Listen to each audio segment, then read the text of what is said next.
Жакында эле саясаттагы үлөктөрдү чогулткан мамлекет саясат жана жоопкерчилик аттуу жыйын болуп өттү. Отурумдун өзөгүн президенттик шайлоо түздү.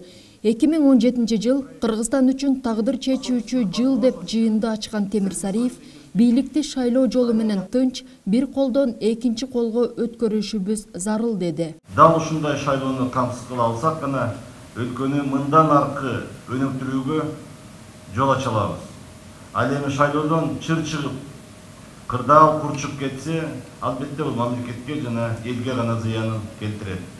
Президент Алмазбек Атамбаев экинчи мөөнөткө барбайм, шайлоо мыйзамын өзгөртпөйм жана бийликти мураскерге тапшырбайм деп бир нече жолу айтты. Ошондой эле ал бийлик бутагындагы дагы эки маанилүү кызмат, премьер-министрлик жана жогорку кеңештин төралыгына да барбайм деп жарыялады. Президенттин мындай ачык позициясын адилет шайлоо өткөрүүгө жана бийликтин тынч жол менен өткөрүүгө кепилдик катары кабыл алышыбыз керек. Бул жолку жыйынга катышкандардын арасынан Сариевден башкасы президенттикке талапкерлигин кое электер. Бирок залда отургандардан шайлоого аттанам дегендерди чекеден көрсөтсө болот. Маселен, Мадумаров, Ташиев, Гелдибеков бириккени белгилүү. Алардын бир гана максаты бар, ал президенттик шайлоодо жеңишке жетүү. Бул биригүү канча мөөнөткө созулаарын айтуу кыйын. Азырынча бул катардан ким беттешке чыгары белгисиз. Кандай адамды шайлоого чыгарабыз? Кандай адамды биз президент кылып шайлап алабыз?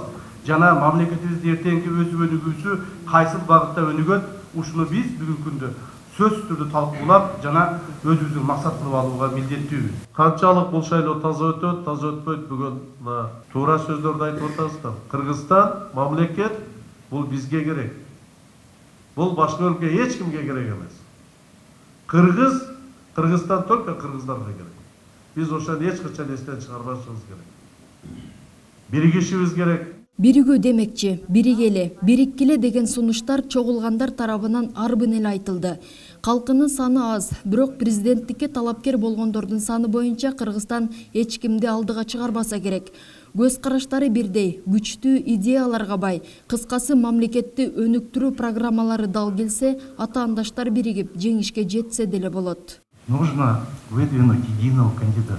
Посмотрите на все страны, где проводятся выборы. Молдова, Украина, Перу, Венесуэла. Везде против кандидата от власти идет единый кандидат от оппозиции. Большинство сейчас так думает, хотя есть 10-15 человек в стране, кто хочет быть президентом. Но сейчас многие думают о том, не кого выбрать, а как выбрать. И от того, как выбрать, будет зависеть, кто пройдет и как он будет работать в нашей стране. Темирсариев болсо, талапкердин кандай программа менен шайлоого катышканы эле эмес, бийликке келген соң аны аткарабы деген суроо маанилүү деди.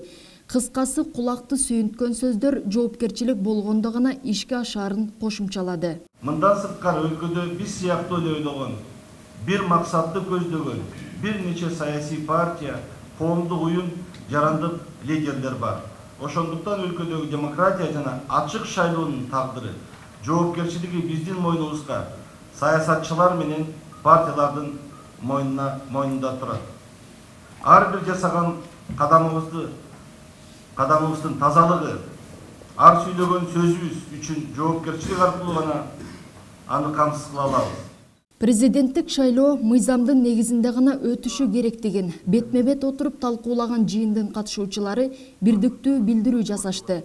Анда президенттик шайлоонун ачыктыгын камсыздоо, шайлоочулардын тизмесин тактоо, тиешелүү мам органдардын натыйжалуу иш алып баруусу жана талапкерлердин мыйзамды сактоосу өңдүү жети билдирүү. Ага толуктоолор киргизилмей болду.